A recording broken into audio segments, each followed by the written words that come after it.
Jesus, nós te apresentamos a vida do Caio na tua presença. Senhor, que ele possa ser usado aqui essa noite. Pai, que ele venha ser boca do Senhor aqui, Deus. Todas as palavras, ó Deus, que saem dos lábios deles, Pai, seja direcionado pelo Senhor. Pai, tirando todo o nervosismo, que ele venha, Senhor Jesus, fazer o seu melhor. Pai, que o Senhor venha colocar as palavras certas, em nome de Jesus. Pai, que ele venha ser usado de uma forma extraordinária aqui nesse lugar. Pai, que esse dia possa ser marcado na vida dele e de todos que estão aqui, em nome de Jesus, Pai. Nós te agradecemos e te engrandecemos, em nome de Jesus. Amém.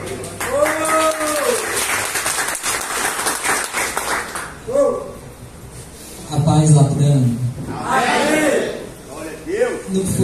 Não foi livre espontânea pressão, mas foi porque eu queria me alegrar e pregar para vocês. Porque é a primeira vez que eu subo a unidade. E agradeço meus pais por me guiarem nesse caminho, que é o caminho certo, o caminho de Deus. Amém? Eu quero fazer uma pergunta. Quantos aqui têm filhos? Levantem a mão. Glória a Deus. Quantos aqui são casados? Hoje eu vim trazer 8 reflexões para vocês mudarem suas atitudes. E eu queria saber, quantos trouxeram Bíblia hoje aqui? Amém. Quantos estão com a espada? Aleluia! Eu queria que a primeira reflexão ela vai se encontrar em Mateus 7. Mateus 7, do 13 ao 14. Quem achou, diga amém. Amém. E a palavra do Senhor, ela nos diz assim: entrem pela porta estreita, porque a porta larga é o caminho fácil, leva para o inferno. E há muitas pessoas que andam por esse caminho. A porta estreita é o caminho difícil, leva para a vida e poucas pessoas encontram esse caminho. O que eu quero que você entenda é que existe somente um caminho, somente um Salvador, que é Jesus Cristo. Por isso, a fé nele e a obediência são necessárias para a salvação. Cristo é a porta estreita. Sem ele não há salvação. E por isso, muitos buscam a porta larga, por ser a saída mais fácil, e acabam te levando para o inferno. Irmão, eu quero que você pense que a porta larga é as coisas ruins que você faz, e a porta estreita é você alcançar a salvação. A porta larga, por ser a mais fácil, muitos acabam simplesmente indo por ela. Também é mais fácil? Não é? Mas eu quero que você entenda que a porta larga é o caminho que, infelizmente, muitos da minha geração acabam se perdendo nele. Que é o caminho das drogas, é o caminho da prostituição, é o caminho da depressão e do suicídio. Infelizmente, nosso país tem um alto índice de suicídio e isso me dói de ver, porque você está jogando a segunda chance que Jesus te deu fora. Mas a porta estreita, por ser um caminho difícil, muitos desistem no meio da caminhada, porque é muito difícil de eu tentar alcançar um caminho que é simplesmente impossível, entre aspas. Mas entenda que se você chegar ao final da porta estreita, você simplesmente encontrará a vida eterna. Porque está escrito em João 14,6, diz: eu sou o caminho, a verdade e a vida. Ninguém vê ao Pai a não ser por mim. Precisamos ter convicção que Ele é o caminho certo. É o caminho que nós devemos buscar. É o caminho que é o caminho da salvação. Porque sem Ele não há salvação. A própria Bíblia nos diz isso. Ninguém vê ao Pai a não ser por mim. Amém? Amém. Segunda reflexão, meu querido. Abra em Hebreus 9, 27. Amém? Amém. Em Hebreus 9, 27, se diz assim: cada pessoa tem de morrer uma só vez, e depois ser julgada por Deus. Como todo homem está destinado a morrer uma vez só, assim também Cristo morreu uma só vez, para tirar os pecados do mundo. Ele voltará uma segunda vez, sem relação nenhuma com o pecado. para que todo aquele que nele crê tenha vida eterna. Irmãos, o que eu quero te falar hoje é que, infelizmente, existem muitas religiões que acreditam na reencarnação. Uma delas é o Espiritismo, que uma pessoa, Allan Kardec, ele meio que criou uma Bíblia do Espiritismo para falar que existe reencarnação, que se você voltar, que a reencarnação é você voltando, além de voltar em outro corpo, com a mesma mente, você volta em forma de animal. Misericórdia, né? E o que eu quero que você entenda que o homem está destinado a morrer só uma vez, mas morremos para a glória, vamos para Deus. Amém? Amém. Glória a Deus. Glória a Deus. Terceira reflexão, abre em Romanos 6, 23. Amém? Amém. Em Romanos 6, 23 está escrito assim: pois o salário do pecado é a morte, mas o presente gratuito de Deus é a vida eterna, que temos em união com Cristo Jesus, nosso Senhor. Aleluia. Aleluia. Falar sobre a diferença entre viver para o pecado e viver para Deus deixa claro em várias passagens. A Bíblia deixa claro em várias passagens que o castigo do pecado é a morte. O pecado contamina, mas salvo é aquele que está em Jesus. Irmãos, eu quero te falar hoje que o salário do seu erro é o pecado. O pecado te leva para o inferno. Que o inferno é a porta larga. É o caminho mais fácil, que muitos acabam indo. Mas eu quero te dizer que em Efésios 6:2 está escrito: honrar pai e mãe para que seja explorado na terra. Mas infelizmente muitos jovens acabam morrendo por causa dos seus pecados, porque não obedecem, fazem coisas erradas, e por isso acabam morrendo, porque o salário do pecado é a morte. Amém? Quarta reflexão, abram em Gálatas 6. Gálatas 6, do 7 ao 8, diz assim: as pessoas que estão aprendendo o Evangelho de Cristo devem repartir todas as coisas boas de que estiver ensinando. Não se engane, ninguém zomba de Deus. O que uma pessoa plantar é isso mesmo que colherá. Semear é mais do que apenas um princípio agrícola, é também a lei do mundo, a lei do mundo espiritual. Qualquer coisa que colocamos nosso tempo, dinheiro, foco, é um ato de semear.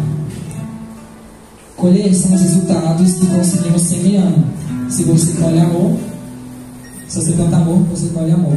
Se você planta ódio, vai colher ódio. Infelizmente, muitos acabam plantando ódio para tentar colher amor. Não dá certo. Se você plantar mal, coisas ruins, coisas que não agradam a Deus, você vai colher coisas ruins que não agradam a Deus. Então, irmão, sempre plante o amor para colher o amor. Isso é o resultado das suas escolhas. Já parou para pensar que o que você pode fazer de ruim nunca vai acabar, você vai esperar uma coisa boa e troca? Não funciona assim. Infelizmente, muitos pensam desse lado, pensam que vou plantar amor, vou plantar ódio, vou colher amor. Não funciona, irmão. É o resultado das suas escolhas. Eu quero que vocês entendam, plantem amor para colher amor. Porque Jesus morreu na cruz para te livrar dos seus pecados. Você não precisa mais de uma prova maior de amor do que essa. Quinta reflexão, abram em João 3,36.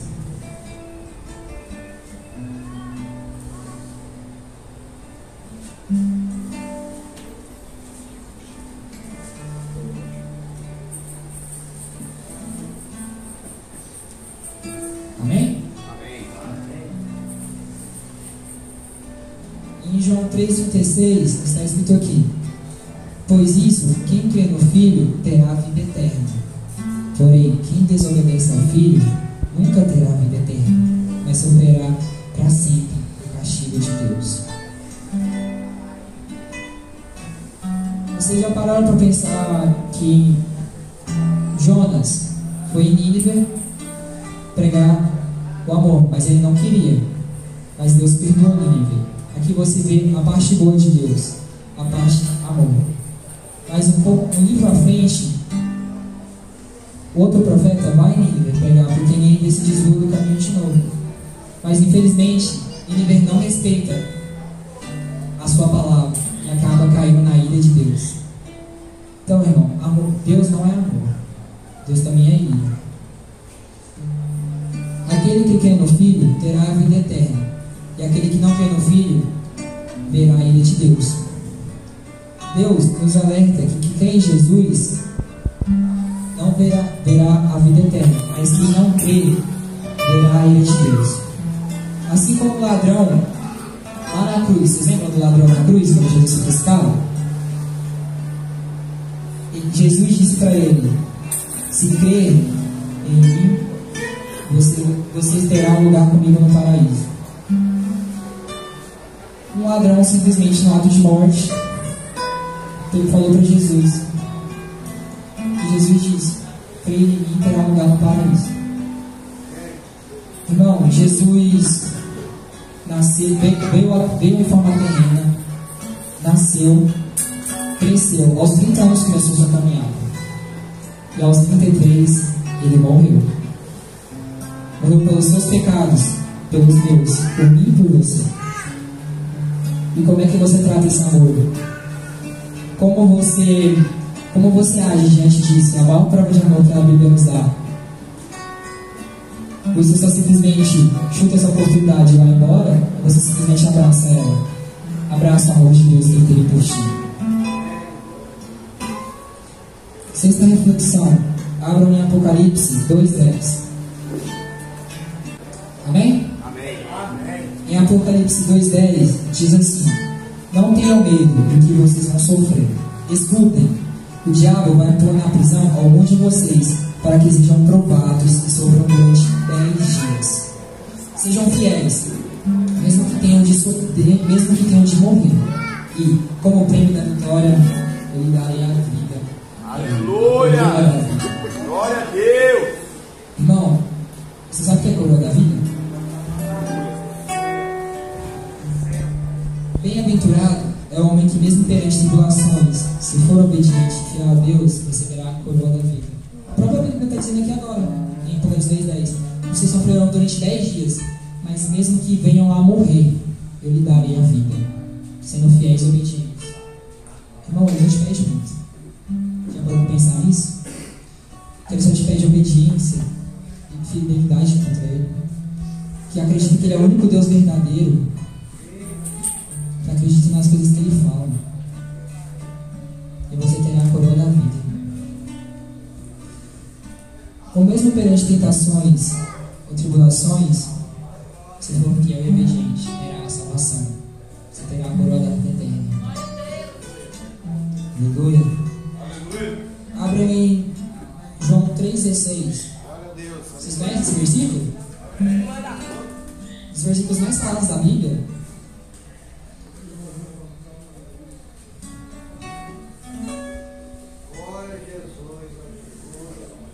Em João 3,16 está escrito assim: porque Deus amou o mundo de tal maneira que deu seu Filho unigênito, para que todo aquele que nele crê não pereça, mas tenha a vida eterna.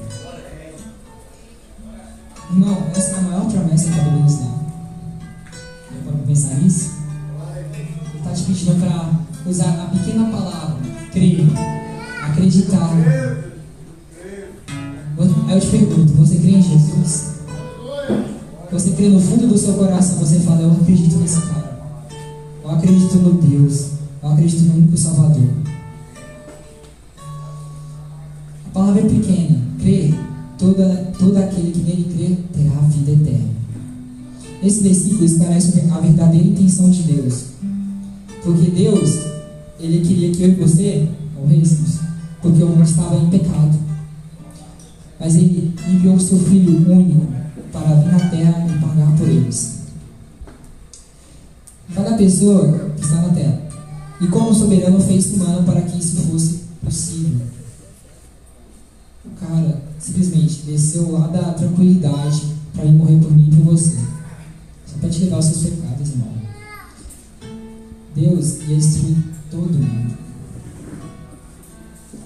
e o Filho dele salvar você, salvar todos. Glória a Deus, aleluia.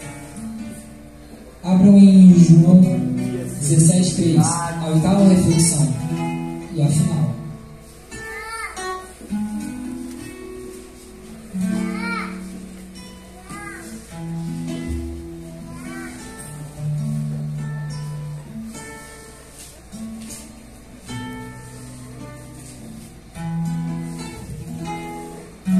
Amém? Amém. Em João 17:3 diz assim: e a vida eterna é esta, que eles conheçam a Ti, que és o único Deus verdadeiro, Aleluia. e conheçam também Jesus Cristo, que enviaste ao mundo. Aleluia. Glória. Conhecer ao Senhor não se restringe apenas ao conhecimento espiritual, mas envolve viver em plena comunhão com Ele. O fato de Deus ser o único Deus verdadeiro e Jesus ser o Filho enviado, como também o único caminho para alcançarmos a salvação. Meu irmão, eu não preciso falar mais nada. Aqui, Deus só está te falando que você entenda que Ele é o único Deus verdadeiro, que Jesus é seu único Filho. Não existem outros deuses. Esses deuses são pagãos. O único Deus que devemos acreditar e ter de todo o coração de fé é quem? Deus e Jesus Cristo como seu Filho, que morreu na cruz por ti. E o que eu quero que você entenda na minha simples conclusão, que possamos sair da zona de conforto, fazendo a diferença, porque ganhamos o direito de ser chamados de filho. Porque lá em Gálatas 3:26 ainda ressalta. Em Gálatas 3:26 diz assim: pois por meio da fé em Cristo Jesus, todos vocês são filhos de Deus. Amém. Amém? Eu queria que você ficasse de pé, que eu vou fazer uma oração para você. Glória a Deus.